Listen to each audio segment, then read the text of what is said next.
तो चले चलते हैं अपने शेड की तरफ और आज का हमारा टॉपिक है रोजीलास के ऊपर। जैसे कि आपको पता है मैंने एक सीरीज स्टार्ट की हुई जिसमें अपनी बर्ड्स की कलेक्शन बता रहा हूँ, ये उसका पार्ट 5 है।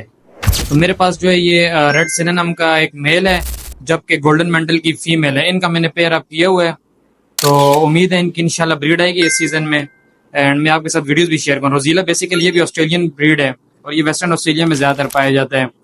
और इसका जो है क्लच में 5 से 6 एग्स जो है मादा लेकर देती है, इससे ज्यादा भी एग्स लेकर सकती है अगर जोड़ा आपका अच्छा होगा।